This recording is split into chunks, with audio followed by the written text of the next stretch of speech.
Want to leave it to the Dementors, do you? But if it was me, I'd want revenge. I'd hunt him down myself. What are you talking about? Said Harry angrily. But at that moment Snape called. You should have finished adding your ingredients by now. This potion needs to stew before it can be drunk. Clear away while it simmers, and then we'll test Longbottoms.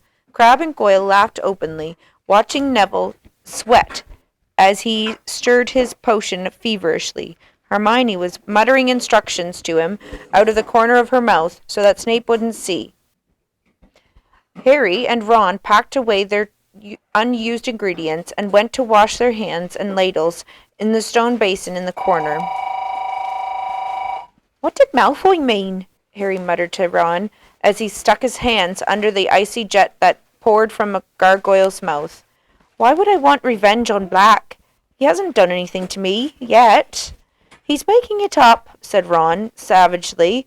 He's trying to make you do something stupid. The end of the lesson was in sight. Snape strode over to Neville, who was cowering by his cauldron.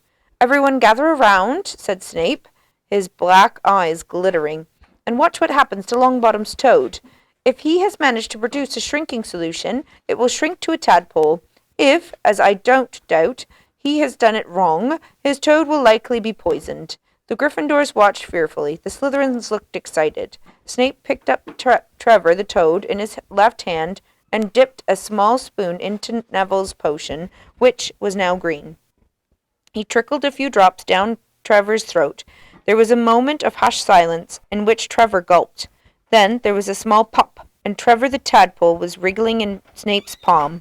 The Gryffindors burst into applause. Snape, looking sour, pulled a small bottle from the pocket of his robe, poured a few drops on top of Trevor, and he reappeared suddenly, fully grown. 5 points from Gryffindor, said Snape, which whipped the smiles from everyone's faces. I told you not to help him, Miss Granger. Class dismissed. Harry, Ron, and Hermione climbed the steps to the entrance hall. Harry was still thinking about what Malfoy had said, while Ron was seething about Snape. 5 points from Gryffindor because the potion was all right. Why didn't you lie, Hermione? You should have said that Neville did it all by himself. Hermione didn't answer. Ron looked around. Where is she?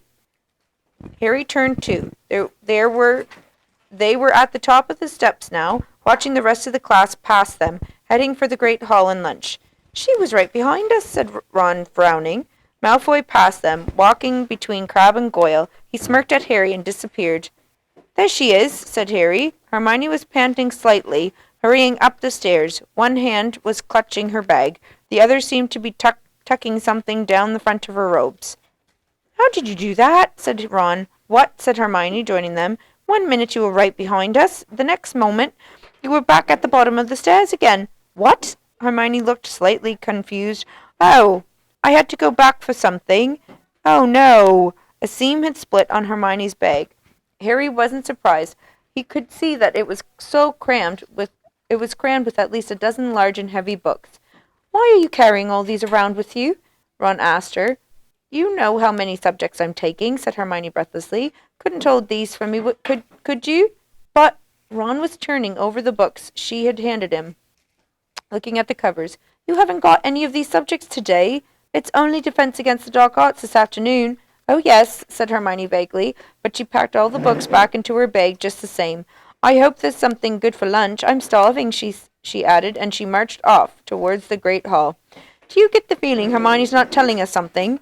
Ron asked Harry. Professor Lupin wasn't there when they arrived at their first Defense Against the Dark Arts lesson. They all sat down, took out their books, quills, and parchment, and were talking when he finally entered the room. Lupin smiled vaguely and placed his tatty old briefcase on the teacher's desk. He was as shabby as ever, but looked healthier than he had on the train, as though he had had a few square meals. Good afternoon, he said. Would you please put all of your books back into your bags? Today will be a practical lesson. You will only need your wands. A few curious looks were exchanged as the class put away their books. They had never had a practical defense against the dark arts before, unless you counted the memorable class last year when their old teacher had brought a cage full of pixies to class and set them loose. Right then, said Professor Lupin, when everyone was ready. If you'd follow me. Puzzled but interested, the class got to its feet and followed Professor Lupin out of the classroom.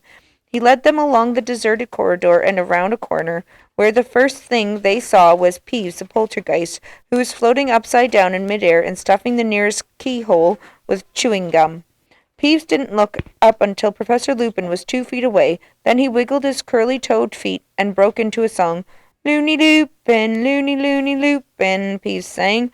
Loony Loopy, Lupin, loony loopy, Lupin. Rude and unmanageable as he almost always was, Peeves usually showed some respect towards the teachers.